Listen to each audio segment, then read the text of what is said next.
What is up, Steeler fans? Welcome back to another episode of the Hangover. I'm Daniel. Alongside with me is Shannon. Shannon, if there was a possible way that the Pittsburgh Steelers could lose on the bye week, they just did with the AFC North teams winning every game that they played.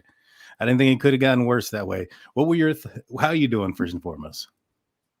Well, I'm doing good. I thought the same thing this weekend. It just, uh, you thought that at least one or two of the opposition there in the AFC North would lose, but it didn't happen. And the fact that the Cleveland Browns, I was counting on that being a loss to help the Steelers get a little separation.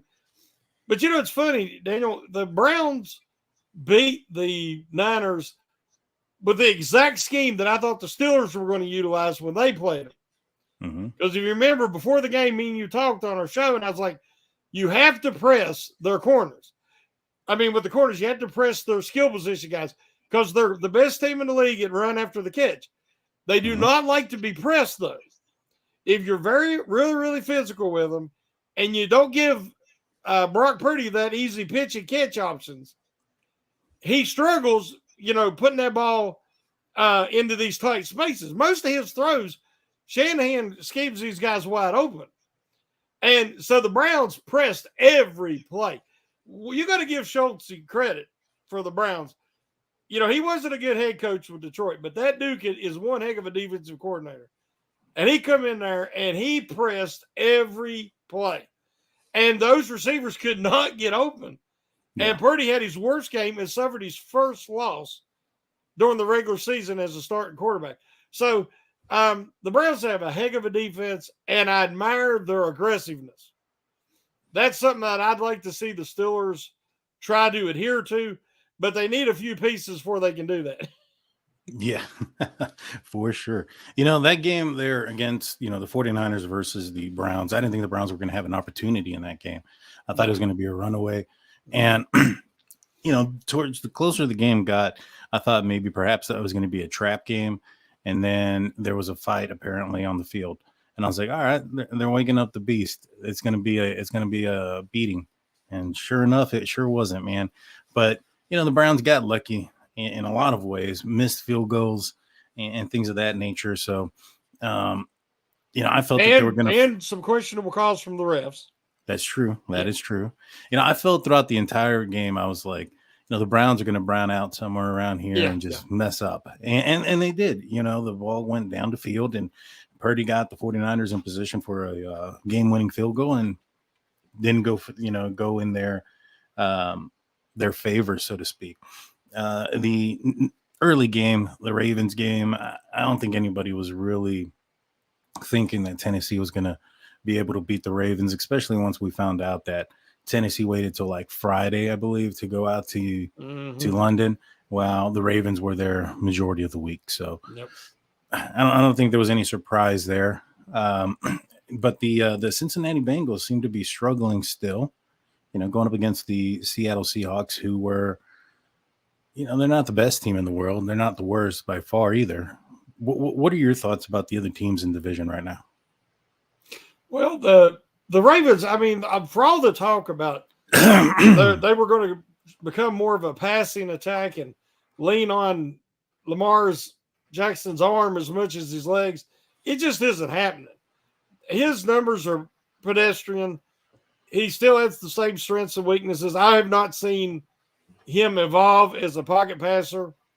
I believe that, as I wrote last week in the stock report, I believe that, again, as we said, the 49ers kind of gifted that victory to the Browns. The Browns earned it on defense, but it was very similar to how the Ravens gifted the Steelers that game. They let the Steelers hang around, and they won it in the end. But the Ravens have some issues that I think are Achilles heels. Every team in the division has an Achilles heel. They just beat a really bad Tennessee Titans team. Tennessee is they have a lot of issues that I do not think they're a very well coached team right now. They don't really have, when you lose guys like AJ Brown and guys like that, and you really can't replace them, and they haven't. So they have quite a bit of issues. The Bengals are still struggling on offense. which Burrow is moving better now, but they still are not. They haven't found their groove.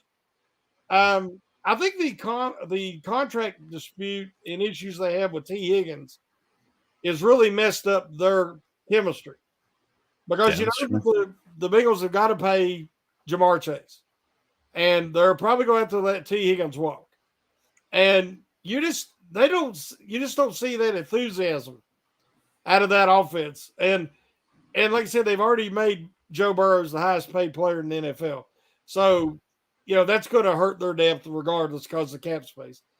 Mm-hmm. And the Browns was able to win without Deshaun Watson, without Nick Chubb.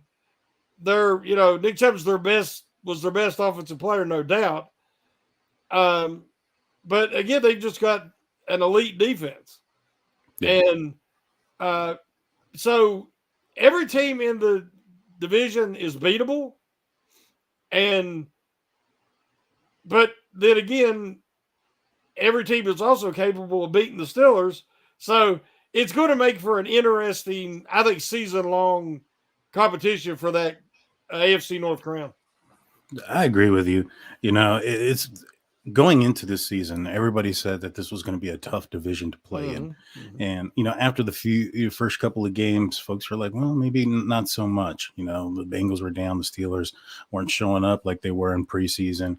The Ravens also, I think they dropped an early game to the Titans or something, or not the Titans. That's just who they played, the Colts. Yeah. And the Browns, have had their issues. So I think they're starting to get, all the teams are starting to get into a groove. I think that the bye week coming in right now, though, for the Pittsburgh Steelers, as early as it is, and as much as I, or probably majority of the fans, would like it more towards the center of the season or, towards the latter part. I think for this team, it came in the right moment.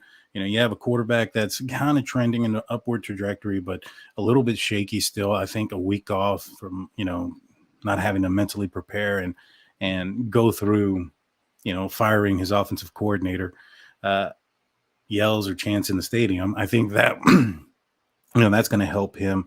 The offensive line needed some help. They were injured across the board. I mean, Mason Cole's been dealing with an injury, although it's not anything too severe. I think I had heard it was just minor. James Daniels, who was dealing with a groin. He should be coming back here pretty soon.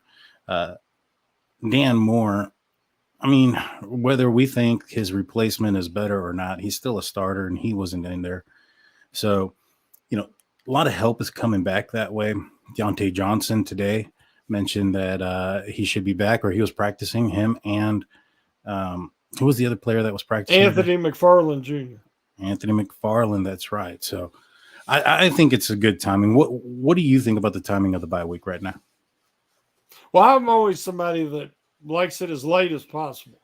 And the NFL always gives the Steelers an early bye, it seems like. Mm-hmm. But as you said, this year the bye is needed as much to,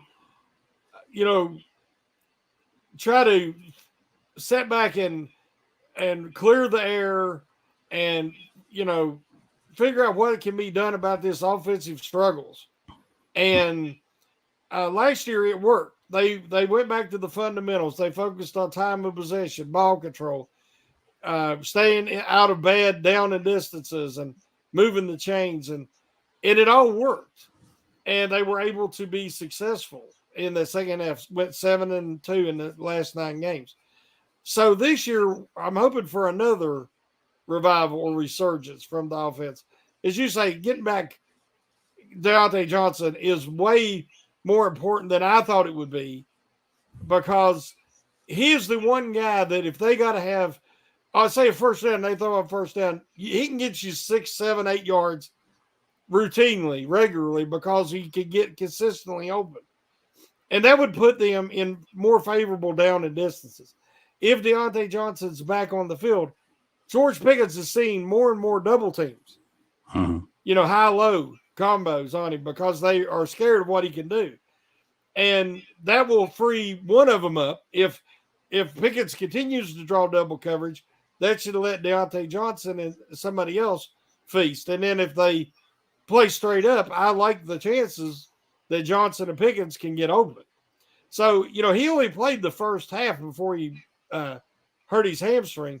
So we really haven't seen what this offense could look like this season with Deontay Johnson out there. So it's hard for me to admit, but they have missed him desperately. So would you say out of the returning players, of the players that are expecting to return, which again is Deontay Johnson, Anthony McFarland, Pat Fryermuth is also expected to play this weekend. Dan Moore, he played with the ones today. Whatever, take that for whatever it is. This was a bonus practice. Some people were saying that it may change throughout the week, including Dan Moore himself. James Daniels, I think, is also expected to return. Which of those guys do you think is the most important to the offense or the biggest piece getting back? Oh, easily Deontay Johnson. Yeah, I mean, just they have not had two quality starting receivers in his absence. I like Allen Robertson, but I wanted him to come in and be a mentor and a third down security blanket, be able to get open and all. But if you watch him, he's not getting separation, and he can no longer be a full-time starter. Pat Freiermuth is struggled this year. I mean, in that first game, he had that chest contusion against the 49ers on that huge hit at the goal line.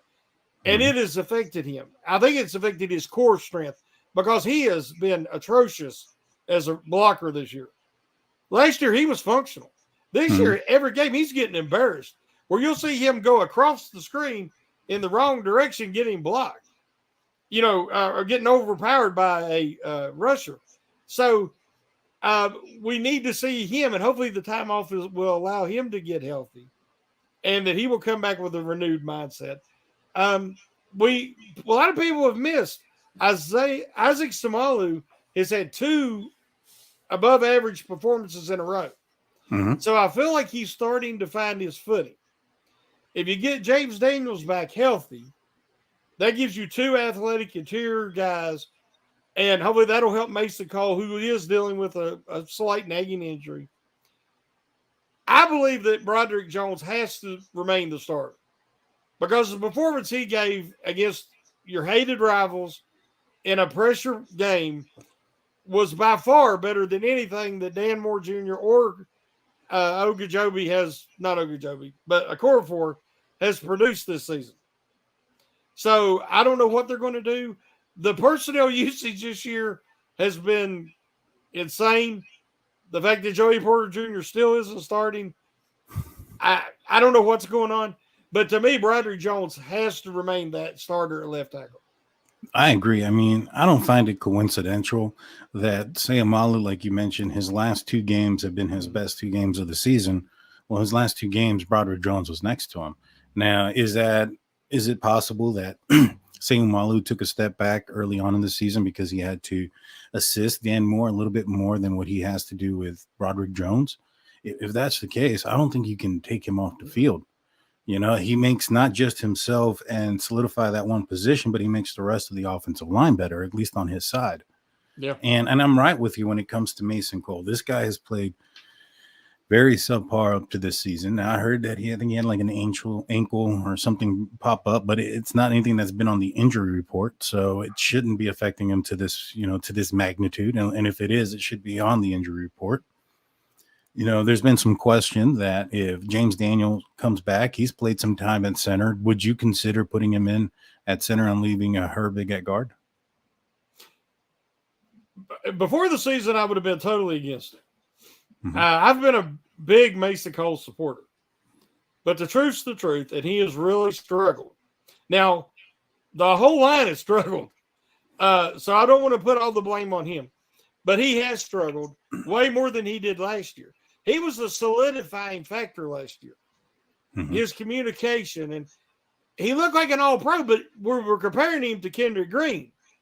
Well, now that we've seen a season of him as a functional center, and he's not meeting his own standard this year. Now, there has been some changes, and Isaac Samalu being one of them, but Samalu is a proven performer, a veteran performer, and I understand he's getting used to the new blocking schemes of Myers. But But it took James Daniels a while last year to hit his stride, and then he was awesome. So I think Somali, we're going to see a similar trajectory from Somali this year. But if Cole continues to struggle, and he's struggling a lot with power, when you go back and watch the film, he's getting pushed back into the backfield regularly. So to me, we know it's not a length issue as it was with Kendrick Green when he was a starter. So this is more if whatever his injury he's dealing with is probably affecting his core strength and his ability to anchor. So they have maybe Nate Herbig, who has some experience as a center, that they could try at center. Or, as you say, they can move James Daniels, slide him over to center, and play Nate Herbig at guard, at right guard. Herbig didn't impress me a lot, but, he has his strengths and weaknesses, and his power game is his strength. So he's not a perfect fit for the zone blocking, just like Kevin Dotson wasn't a good fit. Right. But if you can strengthen that center position with James Daniels, it's something they would have to consider. The only thing is, if they make that move, they need to stick with it. They don't need to be playing, musical chairs with these offensive linemen, because they need to find the chemistry and hit their stride. Yeah, I agree with you. And, when it comes to Herbig as a center, the only concern that I have is when I was out in Houston and I was watching the Steelers take on the Houston Texans in the pregame, Herbig was snapping, in pre-warm-ups, and by far was the worst snapper between him, Spencer Anderson, and Mason Cole. His placement of the ball was all over the place, and there was no stress of somebody on top of him. Right. Yeah. And so that's my concern with him, is his snapping ability. One thing I noticed about him at guard, though, is when Mason Cole has failed, he's been saved by Herbig a few times, where Herbig comes and takes the guy that beat him out of the area. And now, it still puts a stress and a hurry and a pressure on Kenny Pickett, and he's got, to run around and do all these things. But if we had a better center, better anchor in the middle, I think that this offense could do a lot better. This offensive line could do a lot better. And I think that would probably give Kenny Pickett a little bit more confidence. I understand that, Broderick Jones did well and Chicks Corford did okay. But if he sees the pressure coming into his face, he's going to think it's coming from everywhere. And that's why he's running and turning backwards and doing all these other things. You can't have pressure up the middle. That is the worst thing for any quarterback. Yeah, 100%. And that's exactly what's going on right now. Yeah. Do you think there's any sort of leash on Mason Cole? Do you think that is there a point that they're just going to try something different? I think regardless of what this injury is, if it continues to impact him that way, I think they might consider making a move. And again, James Daniels was borderline. He got Pro Bowl consideration last year. So they may want to try a Spencer Anderson. As we talked about before the season, Spencer Anderson, who was our Brett Kiesel Award winner, we got to remember, as a rookie and 7th round pick. But a lot of people, and people that are very aware of, familiar with him in the Maryland program, think that his future is at center. And depending on what he looks like at practice, if Cole, let's say Cole's injury gets a little worse and they have to take him out, based on what you've said about Herbig, and he does have limited experience at center, and especially if he has snapping issues, the Steelers might try Spencer Anderson at center. Yeah, I don't think it could be much worse. I mean, we all remember Kendrick Green. However, his issues were size, and perhaps, I don't know, maybe more. I mean, he's doing all right, where, he was doing all right before he got injured in Houston. Kevin Dotson is doing all right in Los Angeles. Is it possible that the scheme or the blocking, Pat Meyer's blocking scheme is an issue here? It was. I wrote recently about that. I think it is scheme fit. One of the things that every NFL player needs to reach their potential is the proper scheme fit, and not everybody fits everybody's scheme. And we knew Kevin Dotson starting out was not going to be a good fit for Pat Meyer's scheme. And what Matt Canada and the Steelers were wanting to do with a lot more outside zone. But some guys can overcome that and learn to be functional. But Kevin Dotson, he had his struggles, and he has looked much better in LA. And as you said, Kendrick Green, even at guard, because of what they were asking him to do, they needed his athleticism more, and they were not putting him in positions where he was having to block against power one-on-one. That, with his short arms, was a huge issue. So he was starting to play better and had 3 great games in a row for Houston where his PFF grade went up. And then, of course, he suffered that injury. So, like for the Steelers, he would never be an optimal guard. But for the Texans, he was. So, a lot of times when Con and them are looking here with the upcoming trade deadline, you're looking for guys who maybe is a poor scheme fit somewhere else, and you could get them on the cheap because they fit your scheme. So that's what I'm hoping is going to happen. Yeah, no, I hope so too. And we'll talk more about that on the other side of the break. We're going to go into a break. We'll talk about the trade deadline. We'll talk more about the Steelers. Maybe get into a little bit of this upcoming matchup against the Los Angeles Rams. Don't go anywhere if you're on the YouTube side. On the audio side, we'll be back after a couple of words from our sponsors. And welcome back, everybody, to the Hangover.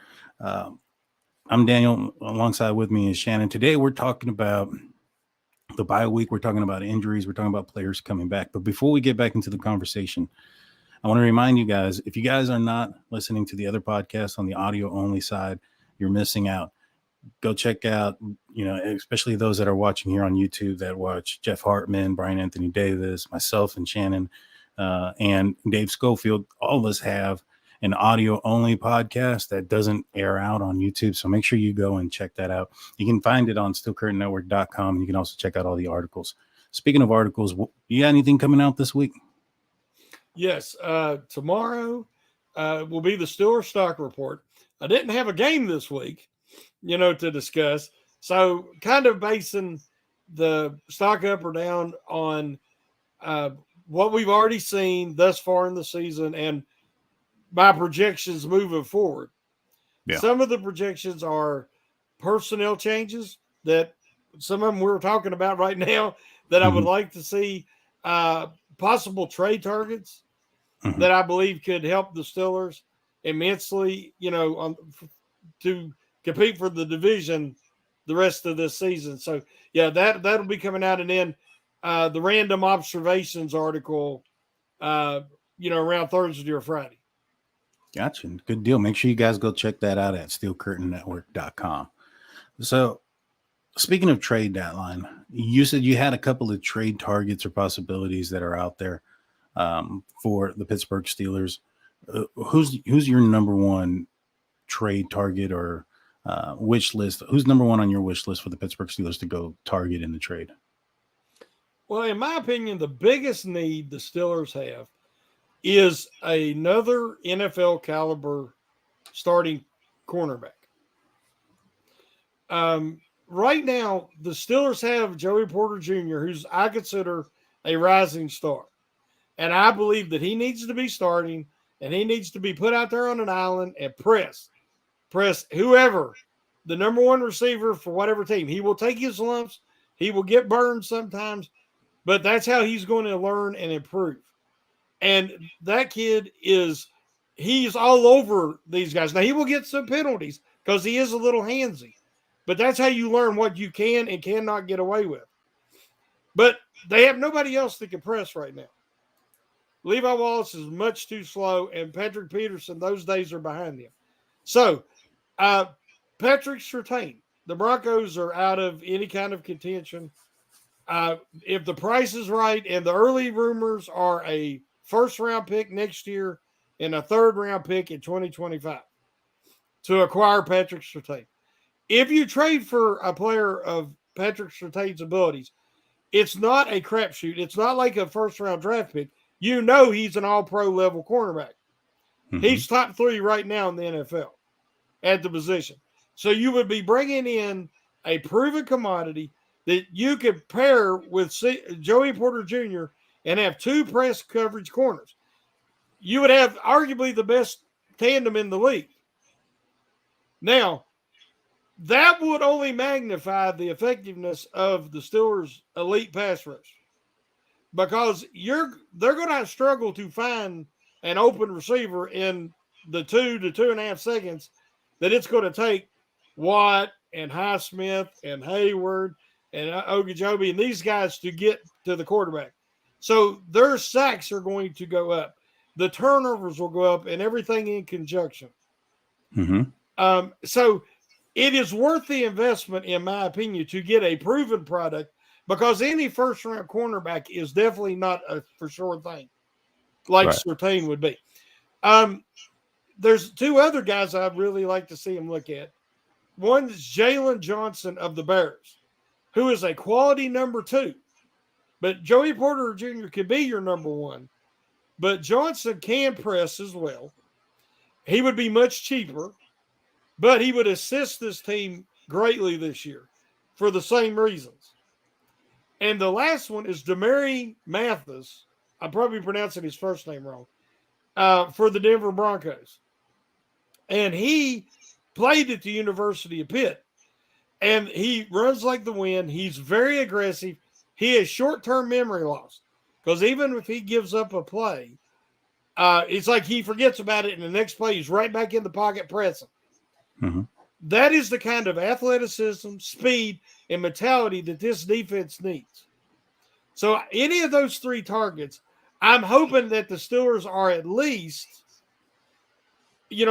calling the phone, beating the bushes, seeing if there's any interest to move these guys and what the cost would be. Because if they try to go the rest of the season with Joey Porter Jr. and Wallace and Peterson, they're not going to be able to play the press coverage that I believe they need to do to take this defense to the elite level. No, I agree. And I'll even take it a step further. I think that the acquisition of Patrick Peterson has probably hurt this team more than it's helped it. When they put him and they move him off the cornerback position, they put him in the deep safety, which pushes Minkah Fitzpatrick up. And they're using him in the wrong position. I would personally like to see Minkah back up as the safety and, being the ball hawk that he's been, as a Pittsburgh Steeler. But I guess, I don't know. I guess they paid Patrick Peterson. They're doing the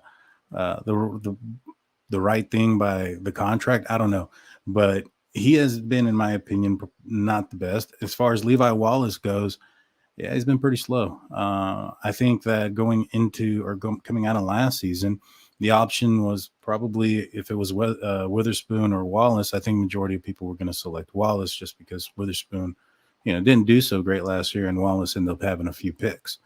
But it's not working out this year. If the Steelers don't start Joey Porter Jr., well, first and foremost, what are you going to throw? And then second, why wouldn't they? What do you think they're preventing by not starting him? Well, I want to go back to something you said about last year. One of the things we got to remember, last year, Cam Sutton took the number 1 receiver a lot. Mm-hmm. And Wallace did not get matched up on the other team's number 1, nowhere near as much as happened this year. This year, teams are purposely moving their number 1 on his side and targeting him every game. And whoever he's covering is looking like a Pro Bowl level wide receiver. He's giving up massive numbers. And yes, he's thrown in 2 or 3 interceptions, but that's the only thing that's positive he's made, because routinely he's getting burned and giving up wide open receptions. Mm-hmm. So again, if you have Joey Porter out there and you put him on the number 1, if you get another quality corner who could also press on the other side, that frees up Patrick Peterson to move him around, let him move in the slot some, let him fall back and be a safety at times, and maximize his versatility and his experience. He has a real knowledge of the game. He just doesn't have the athleticism anymore. Mm-hmm. And then you put Levi Wallace on the 3rd or 4th best receiver for that team, and he's going to be much more effective. in your nickel dime sub packages. So I think it's very important because people are forgetting no Terrell Edmonds. Terrell Edmonds was the best tight end cover guy the Steelers have had for years. And he would routinely shut down other tight ends. And he played really good near the line of scrimmage. This allowed Fitzpatrick to focus on being an elite ball hawk. This year, he's being asked to play a lot of strong safety-like coverages and fill in down at the line of scrimmage to slow down these running games. DeMonte Kazee is not a strong safety. He doesn't have the size or the physicality. He is a very good deep safety, but he's playing out of position. Keanu Neal is slow. He's physical, but he is not good in coverage. If you took the two players and you combined them, you would have Terrell Edmonds. And somebody said, well, Terrell Edmonds didn't get you any splash plays. Okay, Daniel, I'm going to ask you a question. How many splash plays does Kazee and Neal have this year? I don't think they have any. Yeah. So what I'm saying is you replace one player with two players because he didn't produce splash plays, but the guys you replaced him with are not producing splash plays either, and it's affecting Minkah Fitzpatrick that he doesn't have any splash plays. As you said, he's playing out of position too much, and it's affected him negatively. So there's always repercussions. It looks good on paper and it sounds good, but then when you actually see it in application, it doesn't pan out. And that is a move that has not worked well for the Steelers. And I'm hoping that they can, at this trade deadline, they can at least address that number 2 cornerback position. Is there a safety that's out there that could come in and be that Terrell Edmonds replacement? I don't know if there's anybody on the trade block or anybody, because I do think that's definitely hindering this complete secondary, is the fact that you're putting Minkah in a position that isn't suited for his, or isn't best suited for his skill set. And you have, like you mentioned, guys that are being utilized. Like we should have just kept Terrell Edmonds. Yes. You know, especially with what he was getting paid. The Steelers should have gave him a 1-year contract if that's all he wanted again, or a multiple-year contract. I didn't think he was that bad. Now, was he worthy or valuable? Was he still worthy of that first-round pick? Who cares? It's been I don't know how many years. Is he a good safety or not? I think he is. The thing is his value is understated because it's not splash plays, but it's his ability to be the consummate teammate. And he did the dirty work. And he was that security blanket that he used his speed to run down mistakes and miss tackles. And he allowed Minkah Fitzpatrick to roam. I mean, nobody's going to confuse Ryan Clark with Troy Polamalu. But Troy Polamalu couldn't be Troy Polamalu if he didn't have Ryan Clark. That's what the Steelers failed to realize. Now, is there anybody out there right now on the deadline? I do not know, because there's a chemistry between your safeties, your free safety and strong safety. So even if you bring somebody in, will they be an upgrade? My solution to that problem, Daniel, is to try Elijah Riley. Because Elijah Riley showed when he had to fill in for Minkah Fitzpatrick when he missed the second half against the Browns. Elijah Riley has a closing speed. He had a burst that he made a couple of key tackles attacking the line of scrimmage and stopping a screen pass that was going to be a huge play for the Browns, and a pass to a tight end in the flat, and he stopped him cold in his tracks, or he'd got a first down. That's two things that Kazee and Neal are not providing. So let Kazee stay in his deep safety role. Let Neal play, near the line, box safety when he's in there. But give Elijah Riley more snaps, because I think that they have a kind of an answer, but they're not playing him. Yeah, I agree. I thought that Elijah Riley has looked good every time that he's been on the field. I haven't seen too many negative plays. Is he a superstar? No, but is he serviceable? Is he somebody that is going to give you consistent play? I think that's possible. And if he can be consistent enough, then you can scheme around what weaknesses he may or may not have. And, it's more difficult when you have somebody, to steal a phrase from Tomlin, that's more popcorn, where sometimes he does good in this situation, sometimes this person doesn't do good. You can't scheme or help that. And I think that's the situation that the Steelers are in. And, it just makes things more difficult across the board, because when you can't pass or you can't defend the pass, then you got to put more, nickel out there, more dime. And then that's allowing these other teams to run all over the Pittsburgh Steelers. So I think you're right. I mean, I think that getting this secondary shored up will definitely help everybody across the board.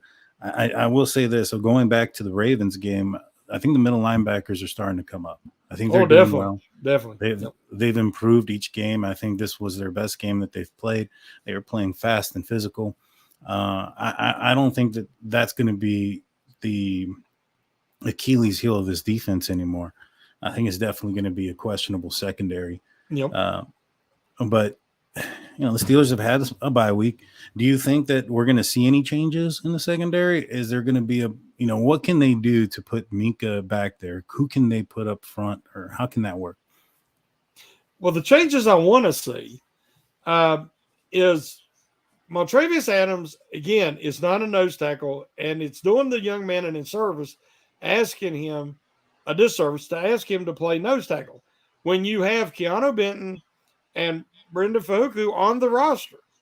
And then utilize Adams, as a pass rusher from the interior, which he's great at because he's a quick twitch guy. He's not an anchor guy. When right now they're having to use Benton some to replace Cameron Hayward. But when Cam Hayward comes back, then Benton could stay inside for the majority of the time, which will help the run defense. Because as you said, the inside linebackers are playing much better this year. And they played their best game of the year easily against the Ravens, where they give up those screen passes regularly to the Texans. If you noticed, every time that the running back tried to leak out for a screen pass, Alexander or Holcomb was right on top of them. And they got nothing. The Steelers give up nothing in the screen game to the Ravens. That shows they learned from that week against the Texans, where they were a liability. Last week, they were a strength. So I feel much better about the inside linebacker position. The secondary, as we said, another thing people about Elijah Riley is he can play slot. He did for the Jets previously, and he can slide into the slot. It's another guy with a lot of versatility. Neal cannot slide into the slot, and Kazee doesn't like to be near the line of scrimmage, but Riley can, and he's a solid tackler. So the problem I'm seeing is a lot of personnel usage. So, again, Montravius Adams shouldn't be starting. Levi Wallace shouldn't be starting. We need to use more Elijah Riley at safety. And so I think that one move, if they could trade for another NFL caliber cornerback, one of the guys maybe we mentioned, that would be able to turn this whole defense around and let them play to their strengths truly. Because I think right now the reason they don't press more is they just don't trust Wallace and Peterson, and who can blame them? Yeah, no, I agree. I mean, I was watching the All-22 and I was watching Patrick Peterson. When he was playing man, he's giving his receiver like 10 yards. He's not able to get. And so with not playing man and not being able to, or giving that much cushion, is really putting yourself in jeopardy for the underneath routes. And when, he's doing that against some fast receivers that I don't know if he's going to catch up to him if they catch it on the run. You know what I mean? And so, that's the part that worries me. I think JPJ needs to be a starter out there. I think that I would prefer Levi Wallace and Patrick Peterson swapping in and out. I don't know if Pat P can move to that side. I think he can. I think he used to follow the number one receiver previously in his career. So so I think he's got some experience on both sides. So, if, in my opinion, I think you can preserve their endurance by doing that as well, by having them go back and forth between Levi Wallace and Patrick Peterson, keep them kind of fresh. And I think JPJ can be the stable point on the opposite side. I think that would help. Are the Steelers going to do it? Probably not.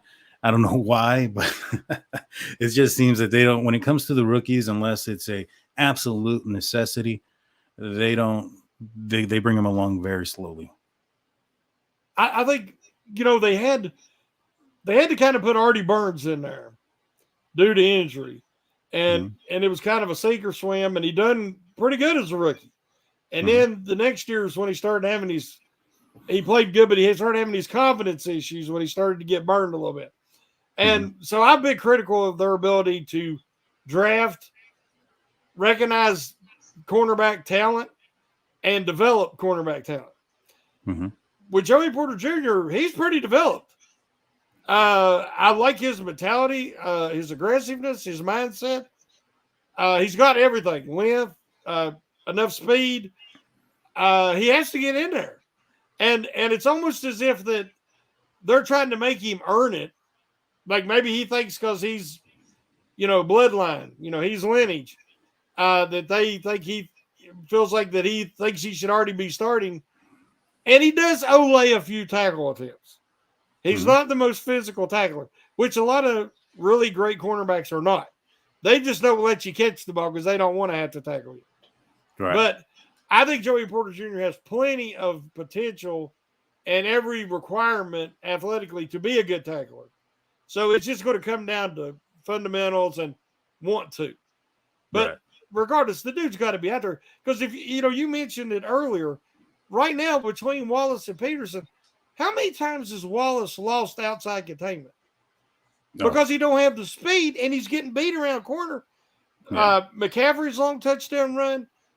Ford for the Browns, who got tackled at the 1-inch line by Fitzpatrick with a great effort. But he got outside of Wallace and outrun him down the sidelines. That lack of speed is really hurting the Steelers' run defense too. Yeah. Yeah. And, when it comes to Joey Porter Jr.'s possible lack of tackling or not, he doesn't, if his receiver's not catching the ball and he's able to break him up or intercept the pass, then he's not going to have to do much tackling. Now I get it, when the ball runs to his side, he's going to have to eventually get up in there. But you're right. Levi Wallace has broken containment or has allowed for containment to be broken several times already for big runs. It's not like it would be worse. And in fact, I think that having a Joey Porter Jr. out there and just basically on his speed ability, if he can just, get in the way of somebody long enough to allow the rest of his defense to come and take care of him, then that's all you need to do. You know what I'm saying? Yeah, it's like setting an edge. You don't always make the tackle, but you funnel it back into where you have help. Yeah. But Wallace is losing the edge. He's getting beat to the edge, and then there's no help. So, but I did want to mention Brian's comment or question. As we said earlier, Keanu Benton, if you've been watching the film, he's manhandling guys. They struggle to block him one-on-one. He's taking up 2 blockers. All that does is help Holcomb, and it helps Roberts or Alexander, whoever's in there. And also they have Brendan Fahuku, who can play spot minutes, especially on early downs, because he's a run-stopping specialist. That is what Montravius Adams isn't. He is really bad against the run because he can't anchor. If you watch, he's easily blocked one-on-one. If it's the center or a guard, they just move him out of the way. That's not fair to him. He is a defensive tackle, but he is more of a quick twitch guy who has really good pass rushing ability. So let him play, bring him in, as a fill-in and especially as a situational pass rusher. Because Adams has value. He's just not a starting nose tackle. Yeah, no, I agree with you. And I think that he does have and brings value as the pass rusher. Yes. And if you have those down in distances where you're winning on 1st and 2nd down and you know that the opposition is having to pass because it's long, 3rd and long, that's when you can put him out there and you can let him work against, some more predictable offenses because of the situation that's going on. I agree 100%. So just kind of going over to the offense, though, the offense hasn't played too well. I mean, I think they've had some, parts here, some sparks here and there, some flashes here and there. But overall, I don't think they've played a full game, a full 60 minutes of football. What kind of changes are you looking forward to seeing that could potentially turn that around, or do you think that this is an offense that's just, or this is going to be a team whose offense isn't good and the defense is just going to have to carry them? It's hard for me to talk about this because everybody's up in their feels about any criticism of Matt Canada. Mm-hmm. And I feel that the biggest issue that the Steelers have it's in place before the game even starts, before the players hit the field, before they have a chance to execute. It starts with game planning, play design, route concepts, everything that has to be the responsibility of the offensive coordinator. If the daily functions of the team, the behavior of the team, the performance of the team falls on the head coach, the same has to be said about the offense. Offensive efficiency and effectiveness has to fall on the OC, just as the defensive effectiveness and efficiency has to fall on the defensive coordinator. Mm-hmm. Nothing's going to change there, so I'm not going to waste a lot of time talking about that. But that was something that needed to change, should have changed before the season. It should have changed this week, and it didn't, so we'll let it go.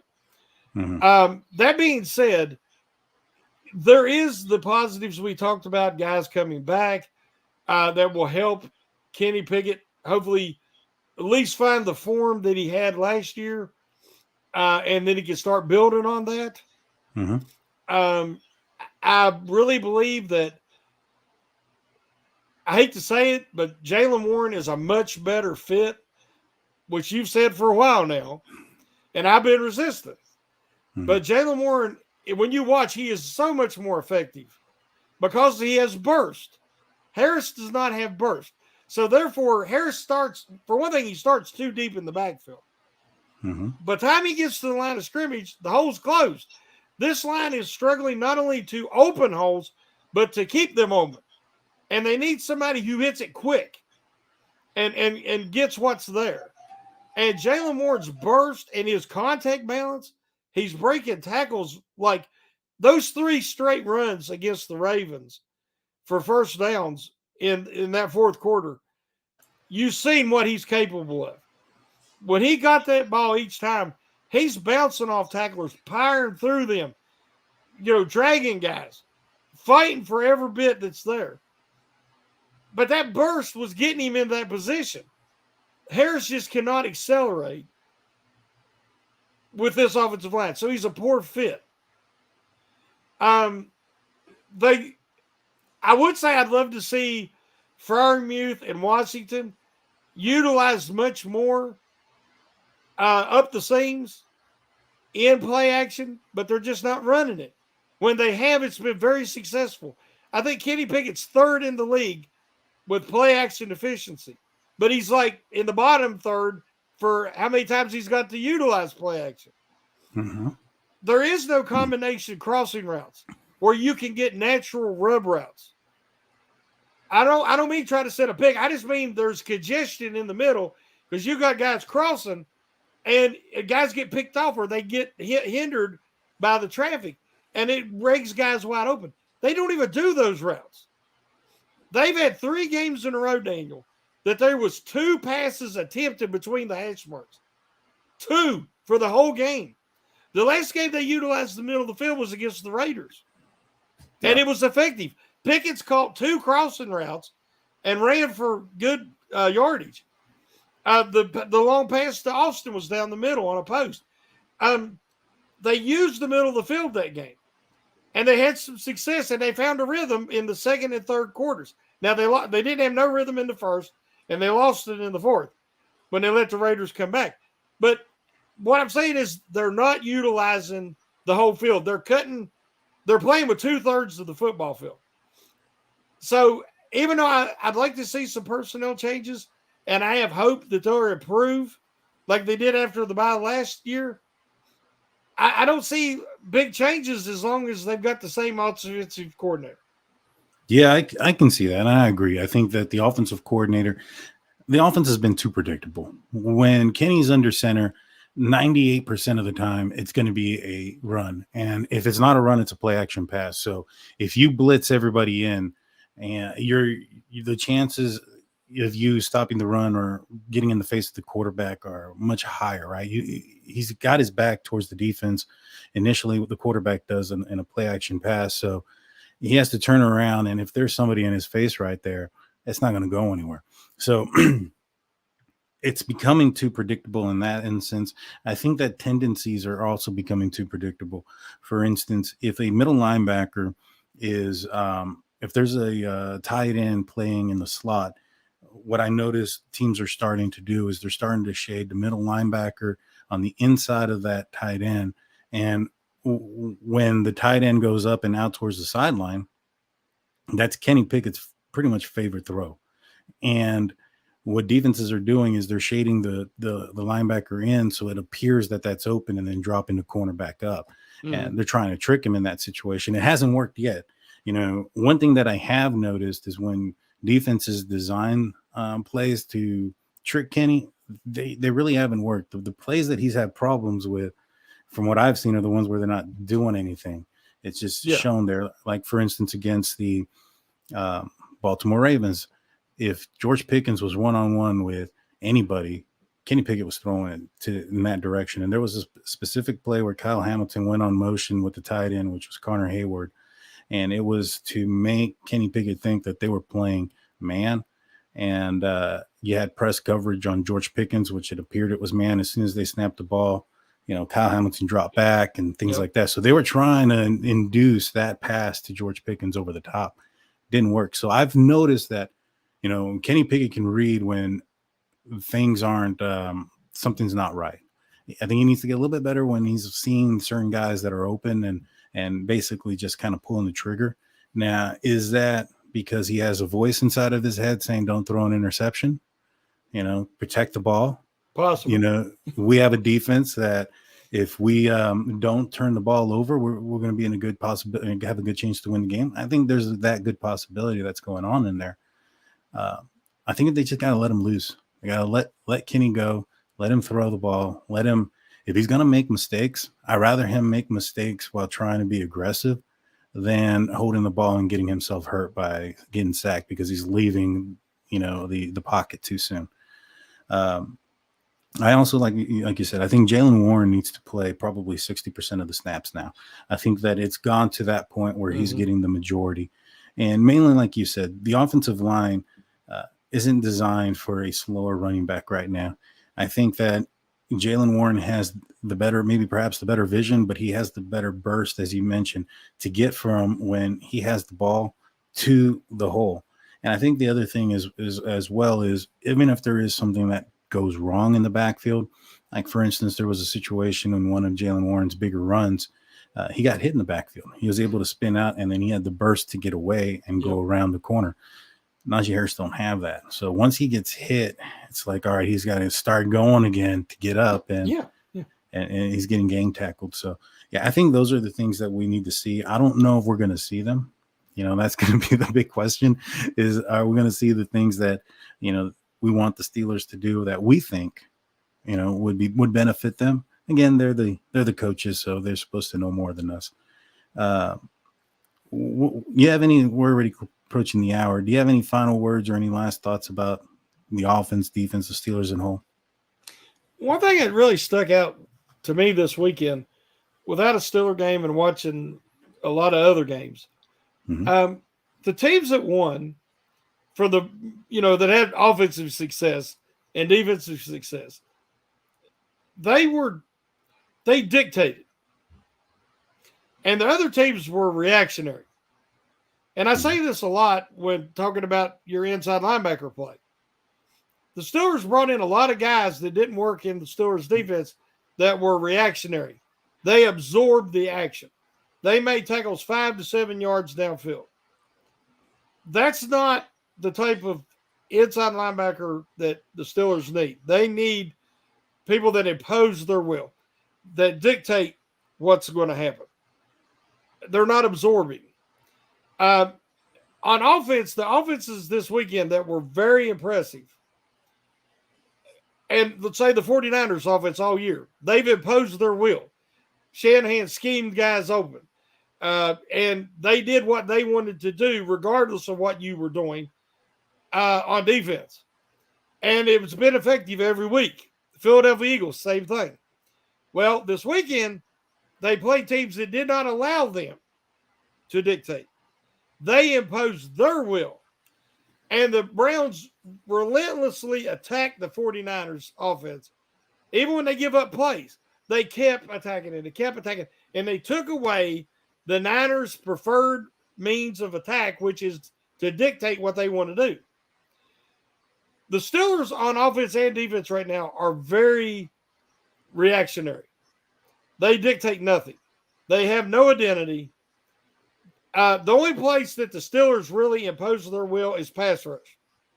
And that's because they have these superstar edge guys. Without them, I don't know if the Steelers would have won a game this year. Yeah. I mean, honestly, fellas, I don't know if they'd have won a game. So I believe that the Steelers have to think more creatively, more modern. And the way to stop so many of these offensive and defensive schemes and attacks we're seeing right now is to be able to oppose your will, throw them out of rhythm. Soft zone on defense is just plays into every modern day offense's hands. You get your rhythm, quarterbacks find the rhythm, it's pitch and catch. They're going to move the ball, and you're relying on your pass rush to get home to save your bacon. Because like against the Texans, they couldn't get home, and the Steelers lost horribly. Yeah. On offense, the Steelers, last year they couldn't get a splash play. This year, that's all they have. If they don't get a splash play, they're in trouble. They can't move the ball. They can't do anything offensively consistently. So somewhere along the line, they are going to have to find a handful of plays that they can rely on, that they can use to impose their will and set up other plays. Because when nothing's working, you can't set up anything. Yeah. Because as you said, teams are already starting to shade over here with the middle linebacker. They're starting because it's so predictable. So that's something that I'd like to see. The Steelers have always been somebody that imposed their will. They dictated. And I believe right now they're too passive and too reactionary.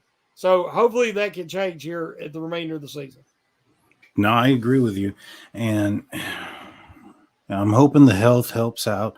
They're getting some key players. I think Deontay Johnson's going to be a big player coming back for the Pittsburgh Steelers. I think that there's going to be the opportunity. I think the schedule isn't as daunting especially as it was last season. It's a lot easier of a schedule. I think this team, if they play their cards right, they're a team that can still make some noise. I don't know how far they're going to go, but I think they can at least get to being competitive and maybe do something that would surprise us all. Who knows? But for me, that's all I got. You have a show coming up on Wednesday night. I have one on Friday. Yep. Called The State of the Steelers. That's on the audio only. Your Wednesday is the Pump Your Brakes. Is that right? Yes. And we've been getting a great response and been having a blast. So I've enjoyed both of my podcasts, and so I do appreciate everyone's support. Awesome. Well, I appreciate everybody. Thank you all for watching and listening in. If you're on YouTube and not subscribed yet, what are you waiting on? Hit that subscribe button. Shannon, take us out.